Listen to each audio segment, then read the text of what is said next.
The first time my roommate called me her boyfriend, I had a mouth full of mashed potatoes and her father was staring at me like he was deciding whether I deserved a handshake or a background check. To be fair, I had been warned the dinner might be a little intense.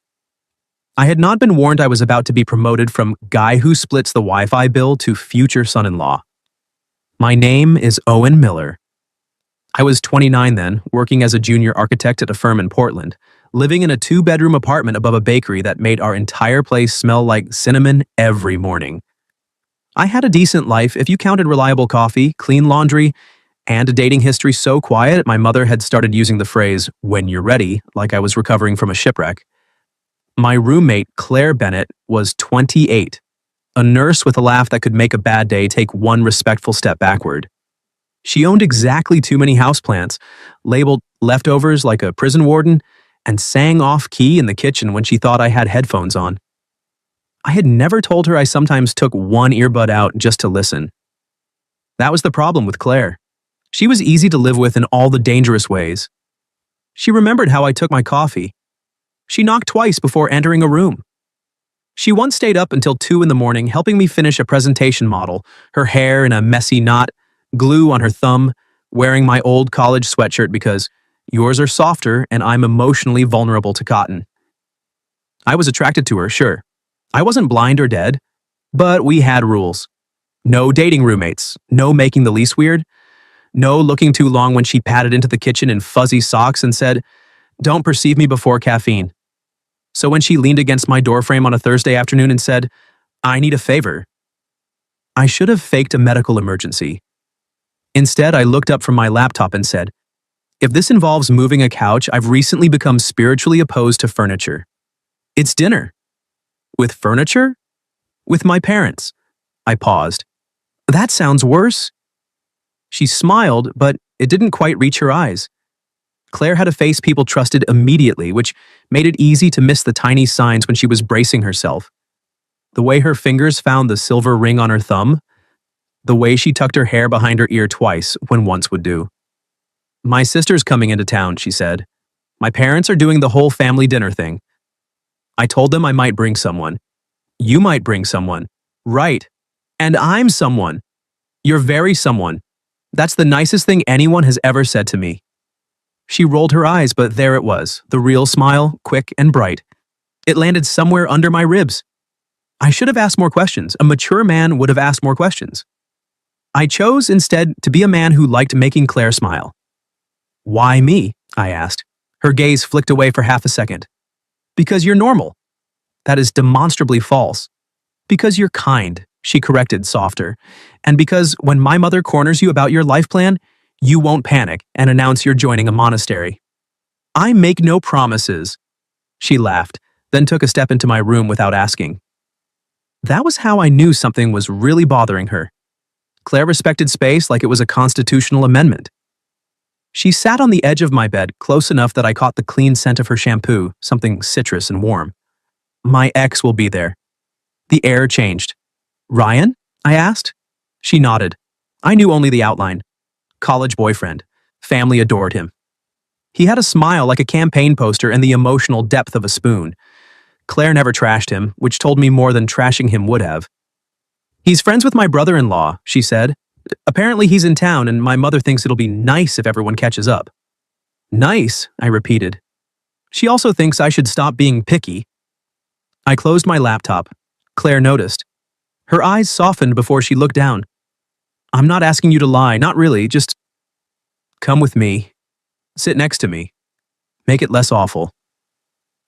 There were 100 practical reasons to say no: our apartment, our friendship, the careful little wall I'd built between what I wanted and what I allowed myself to want. But Claire was sitting on my bed, twisting that ring, and all I could think was that if her family had spent years making her feel difficult to love, I wanted to be the person beside her proving otherwise. "Okay," I said. Her head lifted. "Okay? Yeah, but if your mother asks my 5-year plan, I'm telling her I intend to become mysterious." Claire's shoulders dropped with relief. Then she reached over and squeezed my hand. It wasn't dramatic. Just her fingers around mine for 2 seconds longer than necessary, long enough for both of us to notice. She let go first. "Thank you, Owen," she said, and her voice had lost its joke. That Saturday, she came out of her room wearing a green dress I had never seen before. I was in the kitchen trying to tie my tie without looking like I'd lost a fight with it. When I looked up, whatever joke I'd prepared disappeared. The dress was simple, knee-length, soft fabric, nothing flashy, but on Claire it made the whole apartment seem underdressed.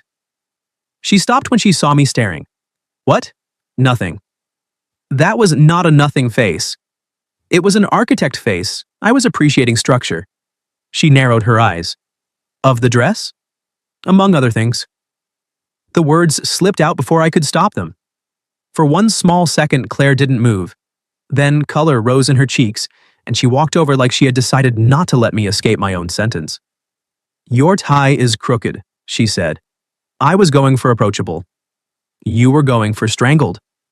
She stepped close and took the tie in both hands. There are moments in life when your body has more honesty than your mouth. Mine went completely still. Claire's fingers brushed my collar, her knuckles grazing my throat as she loosened the knot and fixed it with practiced concentration. You clean up well, she said, not looking at my eyes. So do you. I always clean up well. You do, I said. That made her look up. The apartment was quiet except for traffic outside and the bakery downstairs closing for the day. We were standing close enough that I could see the tiny gold flecks in her hazel eyes. Close enough that, if either of us leaned in, the least would become the least of our problems. Then her phone buzzed on the counter. She stepped back too quickly. My mom, she said, reading the screen. Her smile vanished. She says Ryan is already there. I wanted to say something clever, I couldn't find it. Claire inhaled, squared her shoulders, and slipped her phone into her purse. Ready? No, I said, but I'm coming anyway. Her hand found mine by the door. This time she didn't let go in 2 seconds. At her parents' house, the windows glowed gold against the early evening. It was the kind of home that looked like people said grace before judging your career choices. Big porch, perfect wreath, 2 cars in the driveway that cost more than my student loans and had better posture. Claire paused at the walkway. You don't have to do this, she said. I'm already wearing the tie. That's your reason?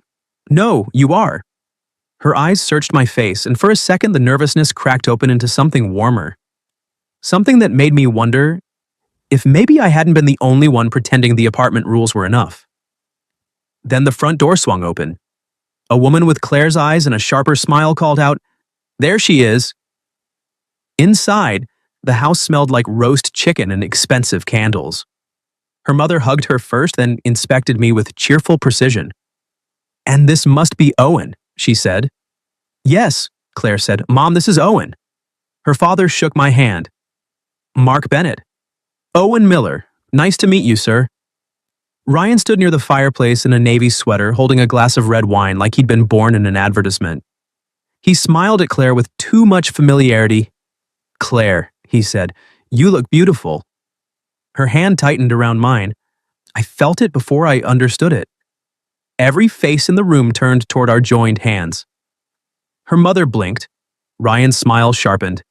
And Claire, my plant-collecting, leftover labeling, off-key singing roommate, lifted her chin like she was stepping off a cliff. This is my boyfriend, she said. Owen. There are sentences that rearrange a room. Fire. I'm pregnant. This is my boyfriend. Claire's version landed like silverware dropped on marble. Her mother's smile froze, then thawed into something delighted and dangerous. Boyfriend? Ryan took a sip of wine. Claire's father looked at our joined hands, then at me, as if my handshake had neglected to mention a major plot point. I could have corrected her. In fact, every sensible part of my brain formed the words, actually we're roommates and I'm here as emotional furniture. But Claire's thumb moved once across the back of my hand. Not pleading, not demanding, asking. So I smiled at her mother and said, It's nice to finally meet you. Claire's fingers tightened again, but this time it felt less like panic, and more like a thank you she didn't dare say out loud.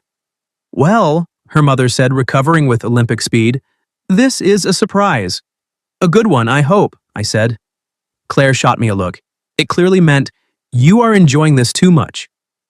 My look back said, you started it, girlfriend. Her father cleared his throat. How long has this been going on? Claire opened her mouth. I beat her to it. Long enough to know she steals the blanket during movies and pretends she doesn't. Claire turned pink. That was the first lie I told that night. Technically, we had watched movies together. Technically, she did steal the blanket. Technically, I had spent 2 hours pretending not to notice her shoulder pressed against mine. The boyfriend part was still under review. Her mother pressed both hands to her chest. You two watch movies together? We live together, Mom, Claire said. The room went quiet again. Ryan coughed into his wine. I looked down at Claire. We were going to ease them into that part. Her mouth twitched. You were? I had a whole plan involving bread rolls and misdirection. And there it was. Her laugh. Small, startled, real. It loosened something in my chest. Dinner began with the intensity of a trial.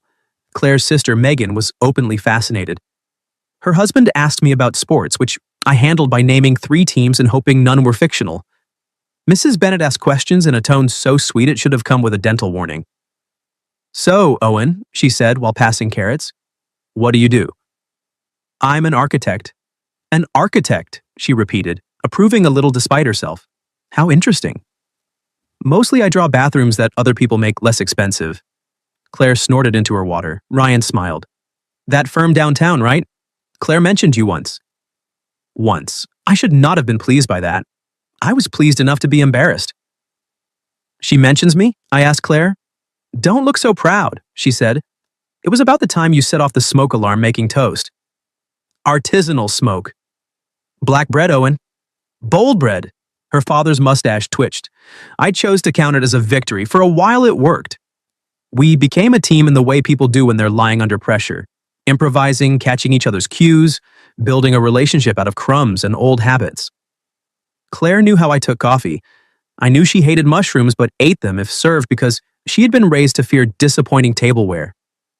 She brushed her knee against mine under the table, and every time my entire body remembered she was not actually mine. Then Ryan leaned back in his chair. So how did it happen? He asked. Claire stilled.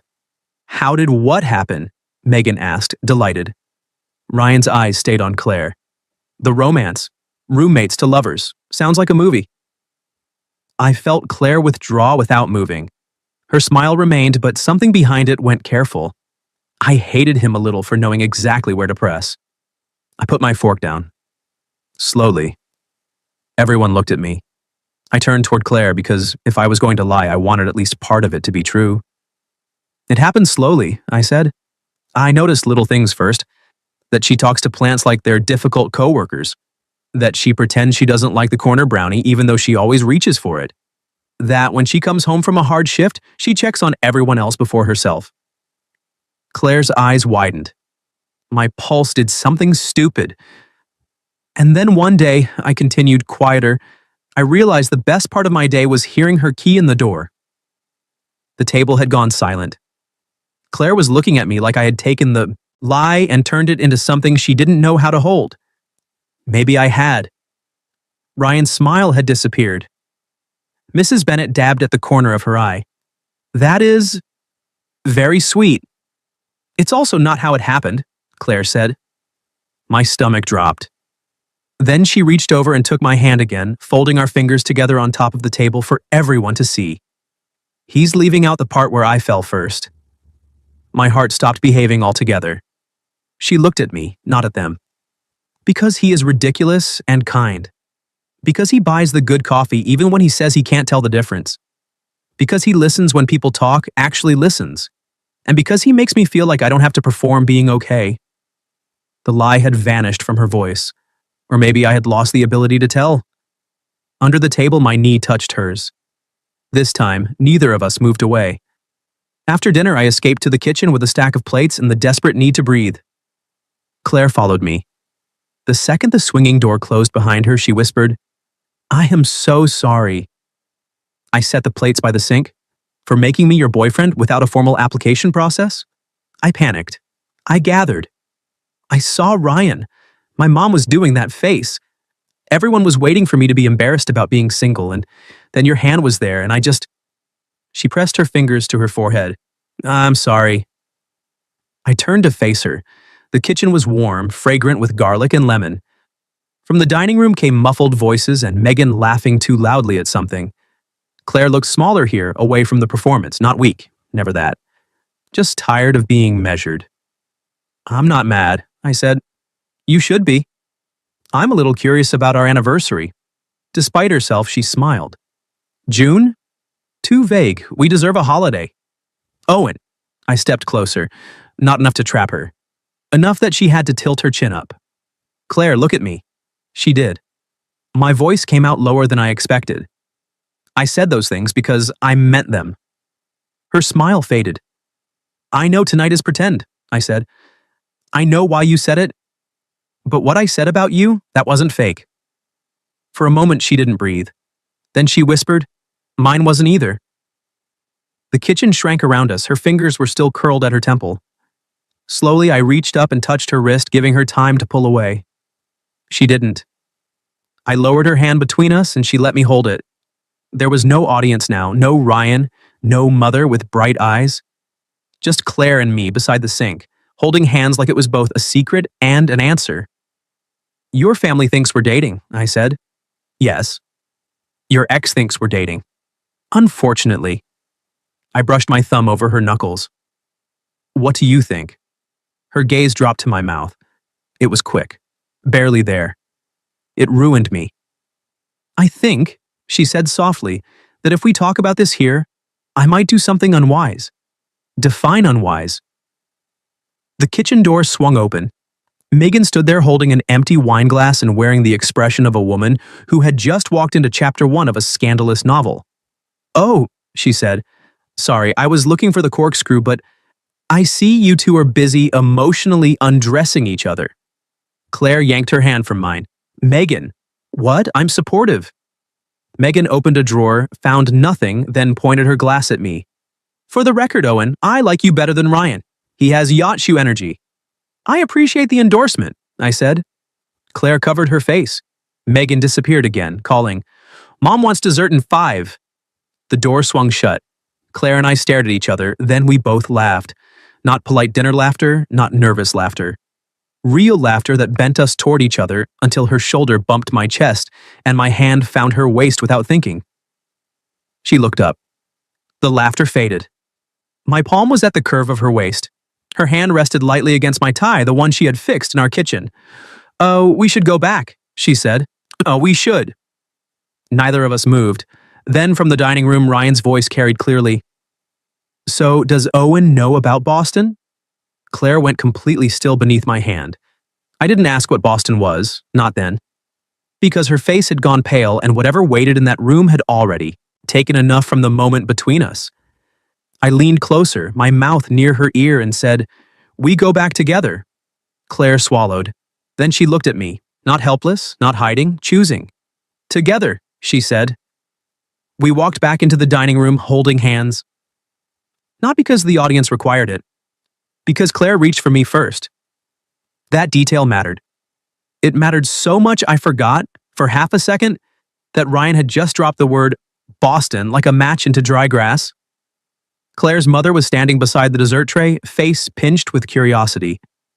Megan had gone very still. Mr. Bennett looked annoyed in the way fathers do when they sense a conversation has left the road, but don't know who's driving. Ryan smiled at me. I was just saying, Claire never mentioned whether she told you about Boston. Claire's hand tightened. I kept my voice mild. She tells me things when she wants to. That landed better than I expected. Claire looked at me, and some of the tension eased from her mouth. Ryan's smile thinned. Of course, her mother frowned. Claire, sweetheart, I thought Boston was settled. It is, Claire said. What's in Boston? I asked, because apparently I enjoyed walking into emotional traffic. A job, Claire said before anyone else could answer. A hospital there offered me a position last year. Last year? We had been roommates last year. I remembered her pacing the balcony in December, phone pressed to her ear. I remembered her saying it was nothing important when I asked. It was a great opportunity, her mother said. Specialized pediatrics, better salary. Ryan had connections there too. Mom, Claire said. Ryan lifted his hands. I'm not saying anything. You rarely need to, she replied. I liked her so much in that moment it almost hurt. Mrs. Bennett set down the cake knife. We only wanted what was best for you. No, Claire said, quiet but clear. You wanted what looked best. The room froze. Claire's thumb moved against mine again, but this time it wasn't asking me to save her. It was anchoring herself. I didn't take Boston because I didn't want Boston, she said. I wanted my job here, my patients here, my life here. Her eyes flicked to me. My heart made one terrible, hopeful leap. And I was tired, she continued, of making decisions that sounded impressive to everyone except me. Nobody spoke. Then Megan raised her wine glass. Honestly, iconic. Megan, her mother hissed. What? She's right. Ryan stood. I think I should go. For once, nobody argued. There were awkward goodbyes, a stiff hug from Mrs. Bennett to Ryan, a handshake between Ryan and Mr. Bennett that looked like two men agreeing not to sue each other. Then Ryan paused near Claire. If you're happy, he said, I'm glad. Claire didn't flinch. I am? His eyes shifted to me. I didn't glare, I didn't puff up, I simply kept holding the hand of the woman who had chosen to stay. And somehow that felt like the most honest thing I'd done all night. After he left, dessert tasted mostly like silence and buttercream. We didn't stay long. At the door, Mrs. Bennett hugged Claire too tightly. I just worry about you. I know, Claire said. Her mother looked at me over Claire's shoulder. Take care of her. Claire pulled back before I could answer. Mom, I take care of myself. Then, after a beat, she glanced at me. He just makes it nicer. I had no defense against that. Outside, the air was cold and smelled like rain. We made it halfway down the walkway before Claire stopped under the porch light. I lied to you, she said. You told them I was your boyfriend. We've established your relationship with accuracy as currently flexible. She didn't smile, so I stopped joking. Boston, she said.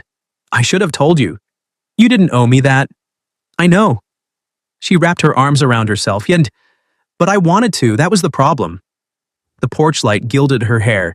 In the dark, her green dress looked almost black, and her bare shoulders made me want to take off my jacket and also not be cliché about taking off my jacket. I did it anyway. She glanced at me as I draped it over her shoulders. Very boyfriend of you. I'm committed to the role. Owen. Claire. A car passed, headlights sweeping across us, and then leaving. She looked down at the sleeves covering her hands. I didn't tell you because I was afraid you'd say I should go. I might have. I know, you're annoyingly decent. I'm sorry for my burden. And if you said I should go, I would have had to pretend that didn't hurt. My chest tightened. She looked up at me then, and the vulnerability on her face was so naked, I almost looked away out of respect. I didn't want to leave our apartment, she said. I didn't want to leave morning coffee or your terrible architectural documentaries or the way you always save me the last cinnamon roll and pretend you forgot it existed. I do forget things. You remember grout samples from 2019?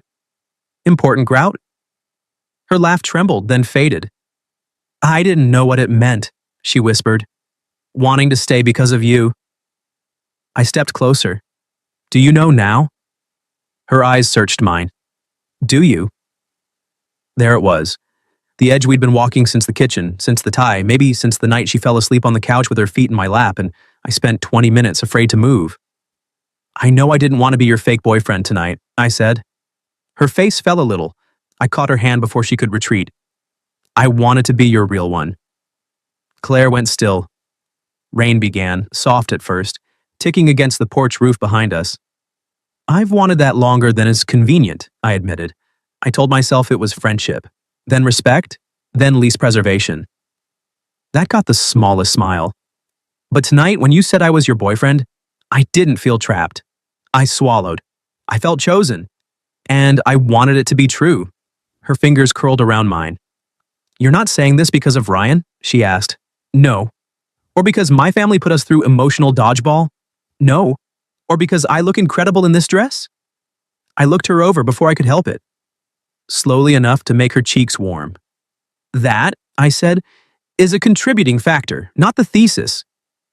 She laughed, and then she was closer, her hand at my chest, my jacket slipping off one shoulder. Owen. Yeah? If you don't kiss me, I'm going to have to update my opinion of your courage. I had imagined kissing Claire in irresponsible detail. None of those imaginings included her parents' porch, rain, or the distant possibility of Megan watching from a window. It was still better. I touched her face first because I needed one last chance for either of us to stop. She didn't. She leaned into my palm, eyes half-lidded, and that tiny surrender undid me. Then I kissed her. Softly at first. Claire made a small sound, surprised, relieved, wanting, and stepped into me. Her hand slid up my tie, pulling me closer. The kiss deepened, warm and sure, years of not saying compressed into one breathless answer. When we broke apart, her forehead rested against mine. "Well," she whispered. "Yeah. That complicates the lease. I'm willing to renegotiate terms." She smiled against my mouth. Addendum 1, more kissing. Approved. Addendum 2, you admit the cinnamon roll thing. Never. She kissed me again, quick and bright, like punctuation. Then the porch light flickered as the front door opened. Megan's voice floated out. "I knew it. Mom, you owe me $20. Claire buried her face in my chest. I laughed so hard she had to hold on to me. For the first time all night, nothing felt fake. The drive home was 20 minutes. It took us 45. Not because of traffic. Because Claire kept looking at me like I was a sentence she wanted to reread, and I kept missing turns. "You just passed our street," she said. "I'm aware. You're aware and continuing? I'm giving us time to process. You're lost. I'm architecturally exploring." She laughed, curled in the passenger seat with my jacket still around her shoulders, rain streaking the windows behind her. Her lipstick was a little blurred from kissing me on her parents' porch. I was trying very hard not to feel proud of that. At a red light, she reached across the console and took my hand. Such a simple thing. Fingers lacing through mine. But it made the whole night shift from unbelievable to real. "Are you panicking?" she asked, internally, with structure and dignity. "About us?" I looked at her. A little. Her thumb brushed my knuckle. "Me too." That should have scared me more. Instead, it made me feel like we were standing on the same ledge, looking down, laughing nervously, not quite ready to step back. When we finally got home, the apartment smelled faintly of cinnamon from the bakery below. Familiar. Safe. Different. Claire stood in the entryway in her green dress and my oversized jacket while I hung up my keys with the exaggerated care of a man afraid sudden movements might end the spell. "So," she said. "So, we kissed. We did. Twice? 3 times if we count the one Megan interrupted. I am absolutely counting that. I fought for that kiss." I smiled. "You did challenge my courage. And you rose to the occasion. I'm glad my performance met expectations." Her eyes dropped to my mouth. Exceeded. The air warmed. I took one step toward her, then stopped. "Claire, yeah? I want to kiss you again." Her expression softened in a way that made the room tilt.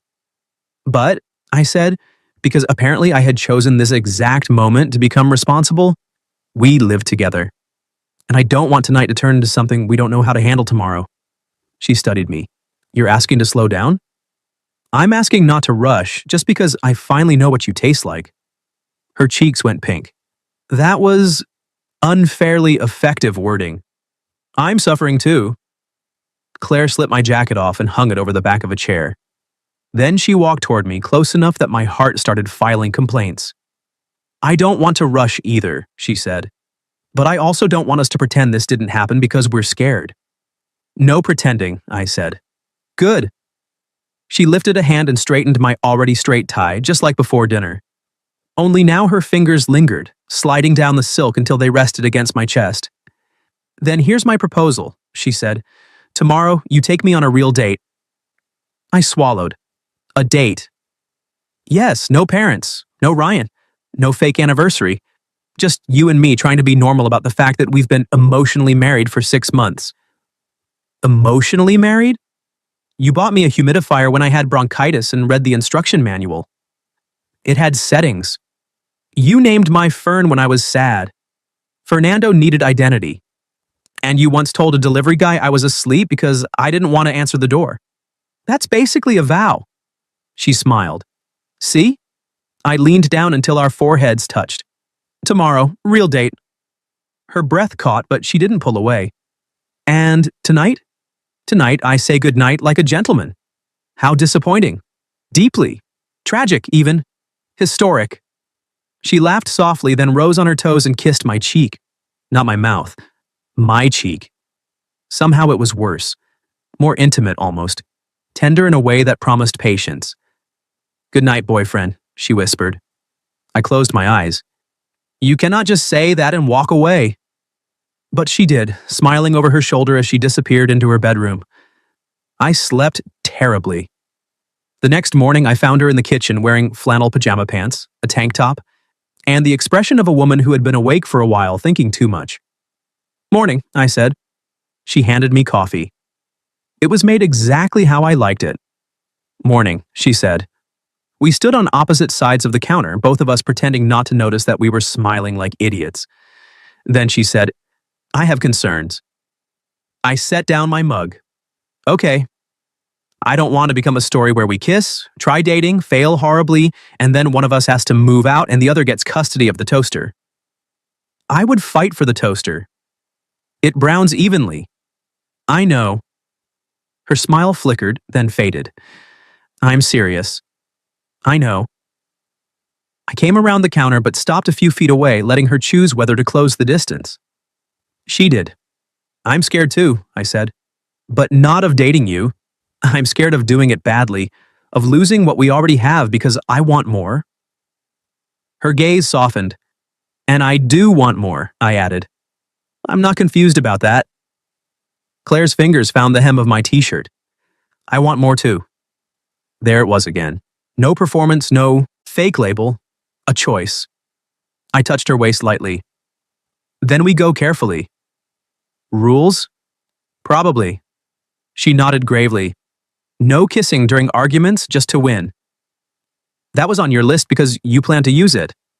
I'm charming under pressure. No pretending we're fine when we're not, I said. She nodded. No sacrificing the friendship to protect the romance. Meaning we still tell each other weird stuff. We still complain about dishes. We still sit on the couch in ugly socks. Your socks are ugly. Mine are whimsical.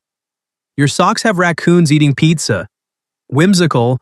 She laughed and leaned into me, wrapping her arms around my middle. I held her. It was the first time all morning we were quiet, and it felt better than any plan. Her cheek rested against my chest. My hand moved over her back in slow circles. She fit against me with such alarming ease that I had to remind myself this was new. Except it wasn't. Not really. That afternoon, I took her on our first date to the Saturday market by the river. It was ridiculous how nervous I was. I had seen this woman half asleep, feverish, furious at a broken vacuum, and once wearing a sheet mask that made her look like a haunted porcelain doll. Still, when she came out in jeans and a soft blue sweater, I forgot how pockets worked.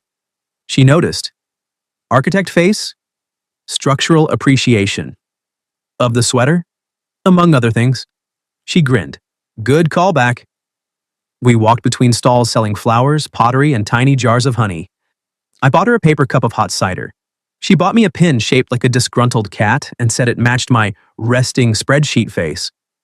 At a booth full of handmade jewelry, she tried on a thin silver bracelet. It looked delicate against her wrist. Pretty, I said. She put it back immediately. Too much. So I waited until she was distracted by a table of used books and bought it. When I fastened it around her wrist near the river, she stared at me. Owen? First date tax.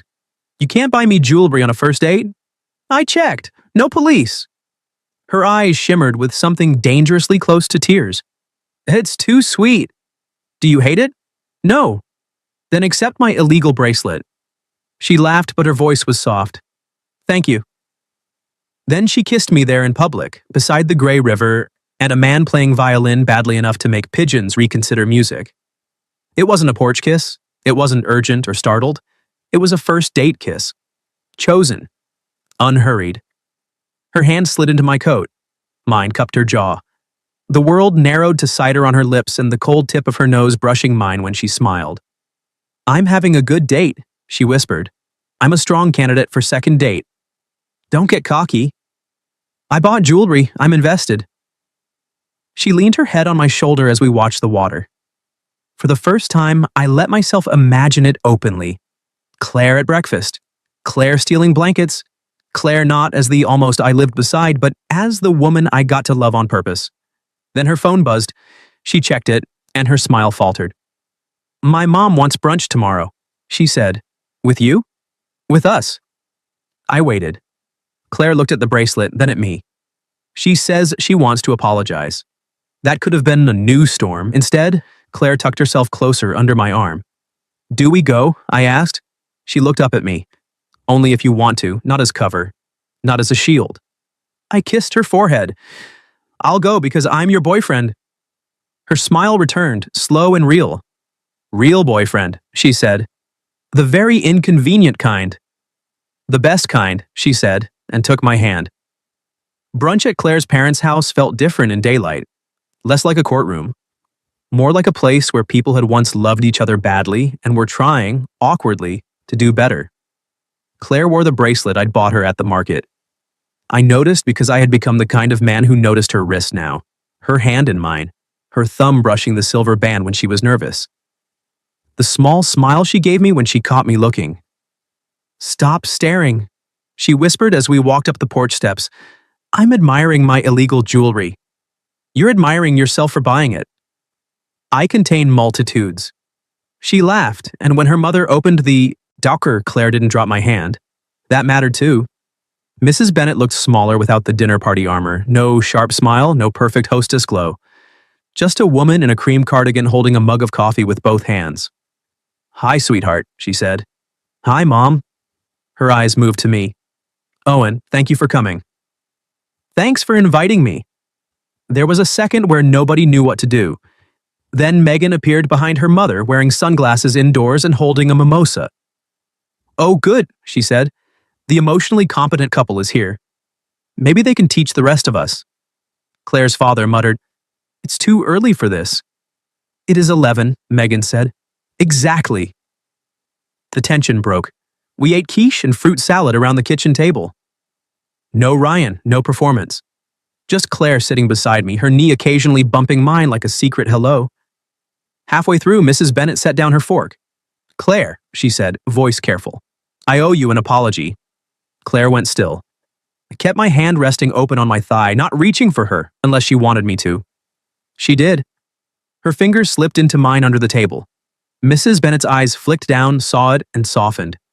"I pushed too hard," she said, "about Boston, about Ryan, about what I thought your life should look like.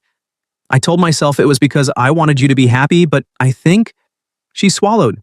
"I think I wanted to stop worrying by arranging everything into a shape I understood." Claire's grip tightened. "I'm sorry," her mother said. "You are not difficult to love. I'm sorry if I ever made you feel that way." Claire looked down. For a moment, all I could hear was the clock on the wall and Megan sniffling aggressively into a napkin. Then Claire said, "Thank you." Her voice was thin but steady. "And for the record," Mrs. Bennet added, glancing at me, "I like this shape better." Megan lifted her glass. "To Owen's shape." "Megan," 3 people said at once. I nearly choked on orange juice. Claire leaned into my shoulder, shaking with silent laughter, and I kissed the top of her head because I could. Because she was mine in the way a person can be yours only when they keep choosing to stay. After brunch, her father cornered me in the backyard. I expected the shovel talk. Instead, he handed me a rake. "Leaves," he said. Manual labor as interrogation." He gave me a look. "You always narrate?" "Only when afraid." His mouth twitched. We raked in silence for 3 minutes before he said, "She seems happy." I looked that through the window. Claire was in the kitchen with her mother and Megan, laughing at something, sunlight catching on the bracelet at her wrist. "She makes me happy," I said. "That wasn't what I asked." "I know." He studied me, then nodded once. "Good answer." From inside, Claire looked out and caught me watching her. She smiled like she knew exactly where my heart had gone and had decided to keep it somewhere safe. I smiled back. A year after that night, we still lived above the bakery. For 6 months, we kept both bedrooms because we were cautious and mature, and also because Claire claimed my closet organization was a cry for help. Then, one rainy weekend, we rearranged the whole apartment. Her plants moved into my room. My drafting table moved into hers. Our books mixed on the shelves with no regard for genre or emotional preparedness. We kept the second bedroom as an office, though Claire called it the room where your tiny building models go to feel important. I called it our West Wing. She called me insufferable. Then she kissed me against the doorframe, so I didn't file a complaint. By the following spring, we had our own rituals. Saturday market dates when we bought cider and pretended not to judge the bad violinist. Movie nights where she stole the blanket and I let her because being right was less important than having her feet tucked under my leg. Coffee every morning, hers with too much oat milk, mine exactly the way she made it before I remembered to ask. And once a month, dinner with her family, where her mother no longer asked about 5-year plans and Megan still introduced me as the fake boyfriend who unionized. Ryan became a footnote. Boston became a word Claire could say without shrinking. And me? I stopped pretending that wanting more was the same as risking everything. One evening in June, almost exactly a year after Claire had invented our relationship in front of a roast chicken, I came home to find her on the balcony with Fernando the Fern, 2 glasses of wine, and a suspiciously nervous expression. Should I be worried? I asked. That depends. On whether you're still spiritually opposed to furniture. I looked past her. There, squeezed into the corner of our tiny balcony, was a small wooden bench. New. Beautiful. Exactly the kind I had once sketched on a napkin and forgotten about. You made this? I asked. With help from your dad and 3 online tutorials narrated by men who fear emotion. I ran my hand over the smooth armrest. Claire. She bit her lip. I wanted us to have somewhere to sit. Outside. Together. Without using the folding chair that tries to murder guests. I turned toward her. The sun was setting behind the rooftops, turning the bakery windows gold. Her hair moved in the warm breeze. The bracelet still circled her wrist, bright against her skin. You built us a bench, I said. I did. That's very girlfriend of you. She stepped closer. Good thing I got promoted. 2? She pulled a key from her pocket. Not a new apartment key, ours, but on the ring was a tiny metal charm shaped like a house. 2 permanent, she said softly, if you want. My throat tightened. I thought about the night she'd stood in front of her family and called me her boyfriend before either of us was brave enough to say we wanted it. I thought about every almost that had led us here. Then I took the key ring, kissed her palm, and said, Claire Bennett, I have been permanent since the first time you stole my sweatshirt and blamed emotional cotton. Her eyes filled. You're ridiculous, she whispered. You're home, I said. She kissed me then, smiling and crying a little, her hands in my hair, my arms around her waist. Behind us, the city hummed. Below us, the bakery ovens warmed for morning. Beside us, Fernando leaned dramatically in the breeze. And on the little bench she built for us, we sat tangled together until the sky went dark. No longer pretending, no longer almost, just 2 people who had accidentally told the truth before they knew how to say it. What would you have done if your roommate invited you to family dinner and then suddenly introduced you as their boyfriend? Have you ever experienced anything even close to that? Fake dating, surprise labels, or feelings for someone you lived with? Tell me your story in the comments. If you like this one, leave a like, subscribe, and I'll see you in the next video.